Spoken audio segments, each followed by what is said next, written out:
बिल्कुल आपकी यही पूजा है। हाँ, बस अंदर से ऐसी भागवतिक बल को धारण कीजिए कि किसी के भय या प्रलोभन से हम अपने न्याय में विचलित ना हो, तो यही हमारे भगवान की पूजा हो जाएगी। भगवान आपके साथ है। जब हम हमारे द्वारा कोई अपराध बन जाते हैं तो कभी कभी वो अपराध जो प्रकाशित नहीं हुए तो आगे ना होने पर भी हमें भय, शोक, अपने आप व्याप्त होने वाली क्रिया हुई नहीं है, लेकिन उसका दंड हमें भोगना पड़ेगा क्योंकि पीछे गुप्त हो गया, उसका दंड मिला नहीं, उसका प्रायश्चित नहीं हुआ। तो अगर हमारे द्वारा कभी ऐसा अपराध ना बने तो निश्चित कहते हैं निर्भयता रहती है, एक निश्चिंतता रहती है, और वो काल का भी महाकाल है। किसी के सामर्थ्य नहीं कि आपके रोम को छू सके। कभी भयभीत मत होना और कभी प्रलोभन में मत आना, क्योंकि जीवन की बाजी का न्याय किसी और के हाथ है ना। हाँ।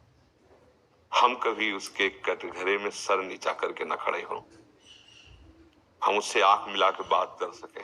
उसने पद दिया है, इतना सुंदर मनुष्य जीवन दिया है, अब हमसे गलती ना हो। अगर गलती नहीं होगी तो यही पूजा बन जाएगी और इसी में भगवान प्रसन्न हो जाएंगे, क्योंकि भगवान की सेवा है ना। हाँ, कभी कभी भयवश, कभी कभी प्रलोभनवश, दोनों में हमारी बुद्धि हमें धोखा देने लगती है। इससे तो अगर नाम जप करेंगे और आश्रित भगवान के रहेंगे तो आप निश्चित समझ लो, चौड़े पे घूमिए, किसी भी अस्त्र की ताकत नहीं कि आपको छू ले। और जिस दिन इस शरीर का, उस दिन के लिए निश्चिंत हो जाए, किसी भी सुरक्षा की दम नहीं कि बचा सके। हमारी वास्तविक सुरक्षा भगवान से है और वो निश्चित निश्चित हमारे साथ है। जब धर्म का आचरण करेंगे तो ये अनुभव हो जाएगा। बिल्कुल बिल्कुल, बहुत सुंदर पूजा है आपकी, बहुत सुंदर। ये जो सब अपनी अपनी सेवा में ना, ये पूजा है। हम सबके दिमाग में यही डालना चाहते हैं कि कोई अलग से पूजा का अनुष्ठान करने की आपको जरूरत नहीं है। जैसे मन में आया कि इतने रुपए आ गए, अगर वो अधर्म आचरण से तो आपको ऐसा भय लगेगा कि कुछ तो दान कर दें। अब जब वो दान करोगे तो अगर जिसके पास जाएगा वो उसकी बुद्धि खराब करेगा, मतलब गलत ही होता चला जा रहा है। और धर्म से चल रहे हो, आप अपने परिवार का पोषण कर रहे हो, बिल्कुल कोई दान पुण्य नहीं है, कोई जरूरत नहीं। इसी से भगवत प्राप्ति हो जाएगी, क्योंकि भगवान देख रहा है ना कि आप धर्म से। हम लोग क्या करते हैं, जब धर्म को छोड़ देते हैं फिर बाहरी जो अपनाते हैं वो धर्म हो ही नहीं सकता। अधर्म से कभी धर्म नहीं हो सकता। हाँ, धर्म से चल रहे तो किसी और धर्म की जरूरत नहीं। जैसे नहीं होता कि हम अमुक भंडारा करें, अगर अपने पास है 4 रोटी है तो 1 रोटी देने की बात है। वो 1 रोटी लाखों भंडारों से बढ़कर के होगी अगर धर्म पूर्वक है।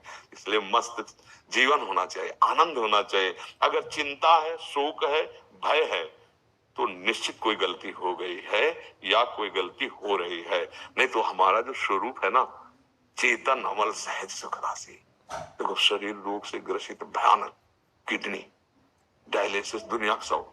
भला अगर हम उस कष्ट से युक्त होते तो हम आपसे वार्ता कैसे करते? क्योंकि प्रसन्न मन ही, प्रसन्न बुद्धि ही निर्णय कर सकती है। जो खुद अप्रसन्न है वो कैसे कर सकती है?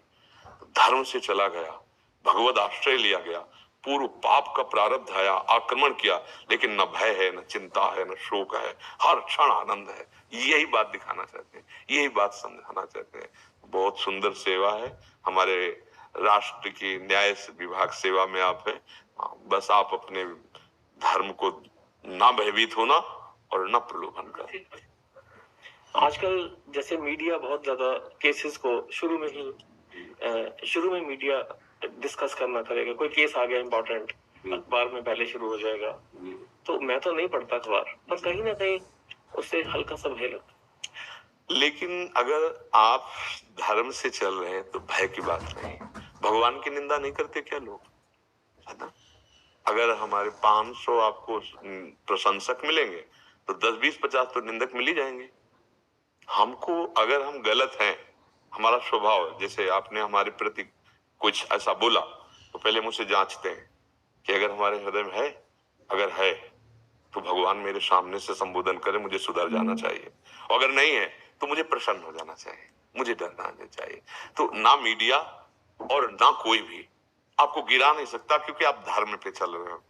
बस हमारी बात समझना। और अगर हम कहीं भी, तो हमें डर लग जाएगा, फिर हमें भय लग जाएगा, फिर पद प्रियता, भोग व्यवस्था, ये भारी चिंता पैदा कर देंगे। अगर कहीं कुछ हुआ तो समाज ये व्यवस्था, ये बस यही समझना है। अध्यात्म बल ही शोक, चिंता, भय, दुख और मृत्यु से ऊपर उठाता है, इसलिए बिल्कुल मत डरिए। महाराज जी, एक छोटा सा प्रश्न और। हाँ, आप कर लीजिए। पूरी नियत से, पूरी कोशिश से, पूरे ज्ञान से कोई फैसला दे हम, उसके बाद भी वो फैसला दूसरे की दृष्टि में, हाई कोर्ट की दृष्टि में, मेरे केस में सुप्रीम कोर्ट, इनके केस में हाई कोर्ट, उसको रिवर्स कर दे, ओवरटर्न कर दे, तो उसमें हमें कैसे रिएक्ट करना चाहिए अंदर से? हाँ, अंदर से सोचना चाहिए कि हमारा निर्णय ठीक है जो हमें प्रभु ने दिया है। आपने देखा कि आप सत्य के प्रभाव से निर्णय कर दिया, अगर आपको झूठा भी साबित किया जाता है तो आपको निराश नहीं होना, क्योंकि आप भगवान को साक्षी किए हुए हैं और सत्य निर्णय किया है। हाँ ठीक है, वहां का चैप्टर वो भगवान देखेंगे, हमारे चैप्टर को हम साक्षी हैं, बिल्कुल सत्य है, और वो आपको अगर झूठा साबित कर देते तो भी आपकी विजय होगी और आपका परम कल्याण होगा। आप धर्म से चल रहे हैं, इसलिए आपको बिल्कुल चिंता नहीं करनी, बिल्कुल शोक नहीं करना, मेरी राय में बिल्कुल, और विजय होगी, विजय होगी, पक्का विजय होगी। अगर हम भगवत आश्रय नहीं लेंगे तो फिर हम पद का आश्रय ले लेंगे, संपत्ति का आश्रय ले लेंगे, समाज की वाणी का आश्रय। वाह वाह में बड़ा सुख होता है, जब निंदा होती तो दुख होता है। नहीं, ऐसे बनो कि तुम्हारी बुद्धि वाह वाह कर रही तो तुम्हारी बुद्धि, और तुम्हारी बुद्धि निंदा कर रही तो तुम्हारी बुद्धि, हमारी बुद्धि जहां स्थित है उसको तुम छू भी नहीं सकते। हाँ, बहुत बहुत सुंदर। अध्यात्म के बिना भय मुक्त नहीं हो सकते, क्योंकि कहीं ना कहीं हमारा मन जो है इस बात में राजी हो गया, इस पद की सुख सुविधा में। ये हमारी कमजोरी है, इसी कमजोरी को मिटाने के लिए ये सत्संग होता है। सुख दुखी समय कृत्वा लाभा लाभो जया अजयो। आपकी बात का सपोर्ट हो गया, ठीक है, क्योंकि मैं धर्म से चल रहा था। आपकी बात का अजय पराजय हुआ, नहीं सपोर्ट हुआ, तो भी ठीक है, मैं धर्म से चल रहा हूं, उनका भगवान जाने, जो निर्णय करेंगे। अंदर से हम मजबूत हैं, फिर हमें सुख दुख और लाभ हानि और जय पराजय, इनमें समानता प्राप्त हो जाएगी। बस यही स्थिति है अध्यात्म की, ये समान हो गया कि आपके आनंद का कभी नाश नहीं होगा। ब्रह्मभूता प्रसन्नात्मा, आप प्रसन्न रहेंगे। प्रसन्नता धन अध्यात्म से मिलता है, ये प्रसन्नता रूपी वैभव अध्यात्म से मिलता है, धन से नहीं मिलता, लोक से नहीं मिलता।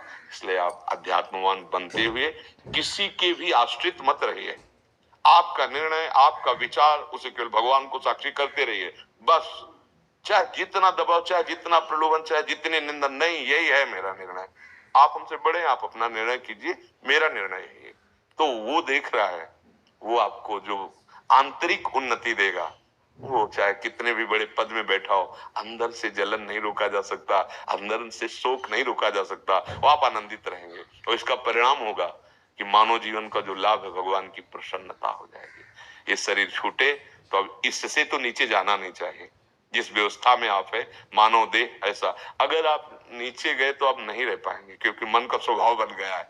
तो ऐसा करें कि अब इससे ऊपर ही हो, नीचे रही, समझ रहे, वो केवल भगवान के हाथ में। अध्यात्म कैसे करें, समय नहीं है, इतना काम है। हाँ मानते हैं, पर उस काम को भगवान को समर्पित कर दीजिए और बीच बीच में नाम ले लीजिए, इतना तो हो सकता है ना। मान लो आपको जो नाम प्रिय हो, राम कृष्ण हरि शिव राधा, हाँ हमारा तो प्राण राधा ही राधा है, तो बीच में मान लो हम न्याय के लिए बैठे हैं, तो एक सेकंड के लिए अंदर से, प्रभु ये आपकी सेवा कार्य में है, आप वही करवाना जिससे सबका मंगल हो, सत्य हो, आपकी प्रसन्नता हो। ठीक, कुर्सी से उठे, प्रभु जो भी कार्य हुआ वो आपके चरणों में समर्पित है, इसमें जो दोष हुआ हो, इसमें जो अपराध होना हो, वो आप देख लीजिए। हम आपसे पहले प्रार्थना की थी कि हमको वही प्रेरणा करना जो सत्य हो, बिल्कुल साफ बच गए और वो कर्म भगवान को समर्पित कर दिया। अच्छा, बीच बीच में हमें बोलने का अवसर नहीं होता, उस समय जब हम मौन है और हम सुन रहे हैं, तो बीच बीच में नाम स्मरण कर सकते हैं, बहुत बढ़िया। एक जो सन्यासी की गति होती है वही गति होगी, बीच बीच में राधा राधा। और ये नियम ले लीजिए, जो ही कदम निकालो घर से अपने सेवा कार्य के लिए, पहले हाजिरी उनके, एक सेकंड के लिए रुकिए, प्रभु जा रहा हूं, प्रभु अब न्याय के पद पर बैठा हूं, अब आप प्रेरणा कीजिए। बाद में उठे, अब जैसी प्रेरणा की वैसे निर्णय हुआ, उसके जिम्मेवार आप हैं। भगवान का आदेश यत करो, मैं वो सब आपको समर्पित करता हूँ, बड़ा मंगलमय हो जाएगा। बिल्कुल आपको अलग से कोई कि हम अनुष्ठान अलग से जरूरत नहीं, इसी में हो जाएगा। ठीक है, हाँ। धन्यवाद, शब्द ही खत्म हो जाते हैं। धन्यवाद, धन्यवाद, धन्यवाद।